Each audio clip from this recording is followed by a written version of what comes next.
I did it, everybody. I didn't think I could, but I got another video out before Christmas. It did require me to sleep 3 hours a night and snort 5 lines of what I thought was cocaine, but ended up being baking soda. And now my nostrils are burning like your mom's cooch. Am I allowed to say cooch on YouTube?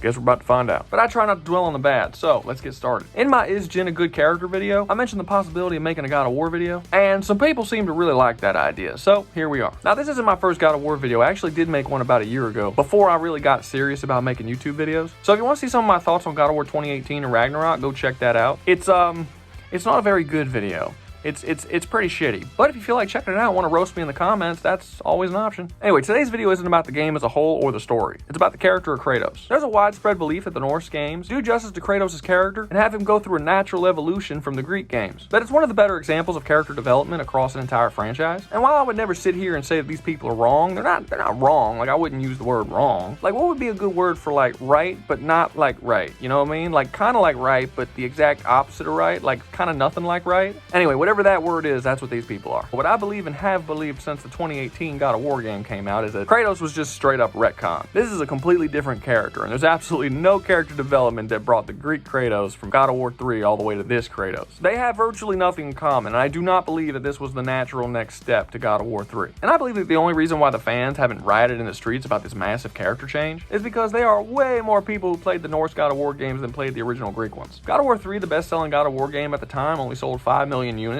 whereas God of War 2018 sold 25 million. They sold 5 times the units. That means even if every single person who bought God of War 3 also bought God of War 2018, that would still mean that 80% of the people who bought God of War 2018 did not play God of War 3. This massively explains the disrespect that the Greek games get when compared to the Norse games, despite the fact that Greek Kratos is probably the best character that's ever been written in video game history. And there isn't that many things that get on my nerves, but this is poking at me. For the longest time, I wasn't really bothered by all the changes they made to Kratos. I understood that he was retconned, but I also understood that the entire Norse saga was essentially a soft reboot of the series. So while I didn't really like this version of Kratos, I didn't let it bother me too much. But then the Valhalla DLC came out, and that changes things a bit. They have now decided to go back and retroactively change the context of many scenes that happened in the original series to paint Kratos in a very different light than he was originally painted in. And this is something that I absolutely have issue with. And I'm under no illusion that this video will be accepted with open arms in the God of War community. I'm about to piss off some people. So a couple arguments I'm pretty sure I'm going to see in the comments. But you don't understand, Ruga. Kratos has a kid now. Having a kid changes you. Changes who you are as a person. Well, Mr. Invisible Straw Man, who clearly hasn't played the Greek games, Kratos already had a kid. And he killed her. So, yeah. But Kratos fell in love with Faye, and through his love of Faye, he became a better person. So what are you saying, that Kratos didn't feel love for other people before? We saw in the Greek games that Kratos had massive love for his mother, brother, wife, and daughter. After he murdered his wife and daughter, it bothered him so much that he had nightmares for 10 years straight and couldn't sleep at all. After 10 years of being tortured with those nightmares, he threw himself off the highest mountain in Greece in an attempt to kill himself. But none of that changes the fact that Kratos is a piece of shit that doesn't care about anybody who he doesn't love. And if you're not a part of his group that he loves or cares for, you can essentially burn with the rest of the world. And this is not something that is just the case in God of War 3. This is a part of his character from the very outset. And at no point in the games does he begin to care about human life. The only lives he cares about are the people that he actually grows close to, not random people. He's no hero. And the idea that the Norse games try to make him out to be one is laughable. There's a whole subset of people out there that believe that any change you do to any character at any point automatically counts as character development and as good character development. I completely reject this notion. Just because a character changes from one point to another does not mean that it's good character development. In order for something to be good character development, we have to see the through line between where they were when they started and where they are now. You can't just change them any way you want to and say, oh, well, it's character development. We have to see that change and why that change has occurred. And the problem I have with the Norse God of War games is that change does not make sense.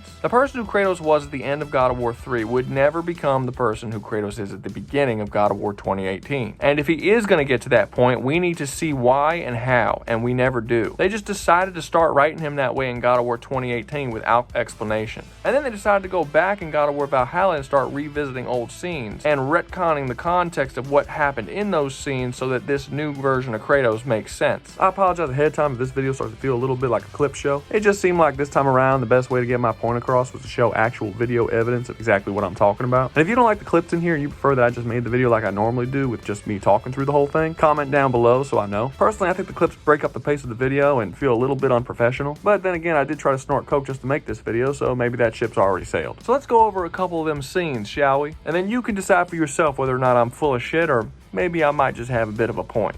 Your first wife, Lysandra, you said she saw possibilities in you that you didn't.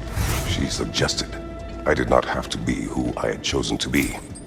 That the carnage and suffering I inflicted on those my army conquered was a choice. That there was another way. I refused to see it then, thinking it was my duty to annihilate all that stood in the way of the Spartan Empire. I believed leaving foes alive simply invited potential uprisings later. That enemies could never be turned to friends. I was wrong. Bullshit. That ain't what happened. I played the game. Drunk with power, he was feared by all, except one. His wife was the only one to brave his fury. How much is enough, Kratos? When will it end? When the glory of Sparta is known throughout the world. The glory of Sparta. You did this for yourself. His desire for conquest knew no bounds, but that which he desired would ultimately consume him. Oh, yeah. That clip clearly shows that he had absolutely no choice, and it was all for the good of Sparta. It had nothing to do with his own personal glory or the fact that he was a power-hungry dick. Nothing at all. I mean, damn, what's he talking about enemies of Sparta? Like he's doing it to protect Sparta. Sparta was one of the strongest cities in Greece, and most of the towns that he's shown attacking in God of War 1 were just regular villages with regular people. They weren't even armed most of the time. He's just slaughtering civilians here. And this is something you're going to see more and more in this DLC, where they take certain events that happened in the original games and try to repaint them to make it seem like Kratos may not have been quite as bad as you thought he was. But the problem with these scenes is that they were already explained in the original game, and yes, he's just as bad as we thought he was. Because it wasn't us thinking that. The game told us how bad he was. Let's do a few more. The horde is vast, brother. What would have happened if you didn't stop it? Our lands would have been overrun. Our people killed, violated. People your army was sworn to protect. An army led by you. Did you not feel a duty to fulfill your purpose? Did you not fear for the safety of your homeland? You saved them. You would excuse my actions. Excusing them is not the exercise, Kratos. Only accepting them. Accepting that you acted based on what you knew then, not on what was to come. Your motivation and their consequences are far more complicated than you let yourself believe. What the hell is this game talking about? The barbarian horde wasn't even invading Sparta. The leader named Ulrich was going after Kratos specifically because he blamed Kratos for killing his father. Now you can argue that it wasn't actually Kratos' fault for Ulrich's father dying, but to repaint this like he made the deal with Ares because he was trying to protect Sparta is absolutely ridiculous. We already know why he made the deal. There's a narrator of the scene in the first game that tells us Kratos would rather sell his soul than lose a fight. Again, the theme of this DLC continues. They literally do this for every single shitty decision Kratos does. They try to repaint it as if it was maybe sort of just if you squint your eyes and turn the lights down a bit. Like they're a bunch of goddamn interns at the Weinstein Company. Fuck it, let's keep going. Run the next one. I don't think you were indifferent, Kratos. I think you were hurt. Deeply hurt. And you handled it unskillfully. Wait, is that you restoring the sun? You took Helios' chariot and put the sun back in the sky, but sacrificed yourself in the process. Yes, I fell to my death and was saved by Helios. But this memory happened before I killed him. My evils were yet to come. What is the point? That your legacy has always been a complicated one. That goodness is not a destination we arrive at, but a practice. Misfortune may drive anyone to darkness. Before my evils were yet to come? How old were you when you did this, Kratos? 5? We've already established that long before he made the deal with Ares and long before he had the Blaze of Chaos, he was already a power-hungry dictator who slaughtered innocent people. See, the Valhalla DLC had to repaint all of the stuff that happened before his deal with Ares as being justified in some way, particularly by him saying that he was trying to do it to save Sparta, because that way they can then blame all of the later completely unjustifiable evil acts on the trauma that was inflicted on him after the deal with Ares. But I'm not gonna let you do that, Santa Monica. Kratos was an evil piece of shit before that. There was a reason why Ares accepted his call to begin with. It's because Kratos was capable of and has already shown that level of evil long before he ever made the deal with Ares. So the argument they try to make here is that deep down inside Kratos there always was goodness, but the pain, hurt, and trauma that happened to him throughout his life caused him to essentially lash out at others and commit all of the evil acts that he eventually commits. And to prove this, they make up this story that was never in the original games where he returned the sun in the sky and sacrificed himself himself to save everybody else. My issue with this is exactly where in the timeline did this happen. We see by the pictures that he has the Blades of Chaos, so it had to have happened after he made the deal with Ares. Wouldn't have made sense for it to happen before that because, as we've seen, he was a power-hungry tyrant who slaughtered thousands of people for his own glory. Which, by the way, was before any traumatic incidents actually happened to him. And we know it couldn't have been while he was serving Ares because that's where he was at his most evil, and the game straight up says he had no humanity at this time. He was literally just slaughtering armies of innocent people and not giving two shits about it. So where it fits the best in the timeline is during the 10 years where he was serving the gods in an attempt to get them to release him from his nightmares that were plaguing him after he murdered his family. The problem is that the original games makes it very clear that he was only doing this for his own selfish purposes. After he serves the gods for 10 years and killed Ares for them, they decide to forgive him of his sins and wash him clean. And he gets absolutely pissed because that's not what he wanted. He did not care about their forgiveness. He wasn't after forgiveness. What he wanted was for his nightmares to go away, and they didn't do that for him. This pisses him off so much that when God of War 2 starts, he's at war with all of the other gods, sacking all of their cities that are worshiping them, and murdering tens of thousands to possibly hundreds of thousands of people just to piss off the gods because they didn't give him what he wanted. Even if this returning the sun back to the sky thing did happen in the original games, Tyr's theory about Kratos doing it because he had some good inside of his soul would be wrong, because Kratos would have only done this to get something that he wanted, not because he cared about people. Throughout the entirety of the original series, from the prequel games all the way up until God of War 3, Kratos does not have a single selfless act throughout that whole time if it does not involve a member of his family. These are the only people that he showed any kind of kindness or concern for. So in order to say that he had some kind of good in him, they actually had to make up a new story that never happened, that doesn't fit anywhere in the timeline, just to try and convince new players that actually he may have been good the whole time. No, he wasn't. But that's not true, Ruka, because he's shown to care for Pandora throughout all of God of War 3. Really? The teenage girl that he plans on sacrificing so that he can get the power to kill Zeus from pretty much the onset of the game, and only questions himself towards the end because she starts to remind him of the daughter that he murdered, then chooses to sacrifice her anyway to kill Zeus, but only after brutally murdering her father who loved her very much because he tried to stop Kratos from killing her? That Pandora? Alright, just one more, guys. We're almost there. When the evils of the box were purged, what remained was hope, which you chose to release back to the world. Yes. After everything, you came back full circle to sacrificing yourself. My death would have been just, but it was not to be. Yes, you lived, and hope still lived inside you, from that day to this one.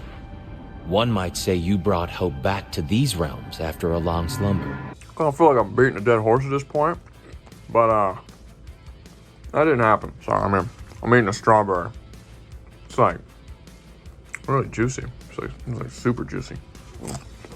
But yeah, they use the word sacrifice. So now they're trying to pass off the whole Kratos killing himself at the end of God of War 3 as a selfless act to bring hope to the entire world. They imply this by literally calling it a sacrifice. Sacrifice is inherently selfless. Problem is, it's not selfless, and it wasn't a sacrifice. What happened here was clear. It wasn't caring for the people or trying to bring hope back to the world that caused him to kill himself. What caused him to kill himself is realizing that Athena has been using him this entire time. You see, throughout all three games, Kratos allows himself to be used by gods for their own end. He's essentially a pawn for other people. Athena was, as far as he knew, the only true ally that Kratos had. Everybody else was either using him or tried to betray him. This is shown earlier in the game with Gaia and the Titans. By this point, Kratos truly believes that he has metaphorically broken all of the chains that bound him for pretty much his entire life. Finding out that Athena was actually using him this whole time, and that he was only doing what Athena wanted throughout the entirety of the third game, so that she could take power over the human race, was kind of the last straw for Kratos. So stabbing himself was not a sacrifice for them. It was an act of spite against Athena and to finally show that he was no longer going to be controlled by anyone, and he would rather die than be controlled by another god. The only reason why he gave hope to the people instead of Athena was to piss off Athena. But I will give Santa Monica some credit here because they actually didn't invent this theory. This was something that a lot of God of War players also believed when they started playing God of War 2018. I don't know why they believed that this was a selfless act, because there's literally nothing at the end of God of War 3 that says that this is a selfless act or even implies it. I mean, literally 2 minutes before this, he was totally cool with murdering Zeus and all of these other gods and causing untold pain and suffering across the the entire planet. I'm sorry, but 2 minutes was not enough for massive character development, for him to suddenly start giving a shit about the human race enough to sacrifice himself to save them. I mean, his last words right before he offs himself is, "My vengeance ends now." What part of that wording makes you think that this is any kind of selflessness? And again, I feel like I'm beating a dead horse, but the game just keeps trying to paint all of these little events like they somehow show that Kratos was actually a good dude all along, when he's just not. So why did this happen? It's what I like to call the Wolverine effect. Oftentimes you'll see Hollywood writers who gain control of some very dark and violent main protagonist, and instead of making a movie about that dark and violent kind of semi-evil protagonist, they just decide to Wolverine him, which is basically changing their entire character so that they used to be really, really bad people, but we're going to be vague about exactly what they were bad about. Then we're going to give him a kid sidekick, and we're going to have him not really want to do the bad things anymore, but because of circumstance, he gets pulled in even though he doesn't really want to do it. And every evil act that he does from that point on will be entirely justified because they started it with him, and it's very generic and boring and played out. And this is essentially what they do with Kratos. And when it comes down to it, this new version of Kratos just isn't very interesting. There's nothing really that makes him stand out from any of these other Wolverine characters. He's just a very blunt guy that wants to be left alone and is pulled into violence because of circumstances outside of his control, and he's a little rough around the edges. And throughout the game, he becomes a little less rough around the edges. But Kratos was never a character that was just rough around the edges. He was an absolute monster. God of War Ragnarok feels the need to actually justify all of the evil that he's done, and it makes him less interesting. The most interesting thing about the Kratos from the Norse games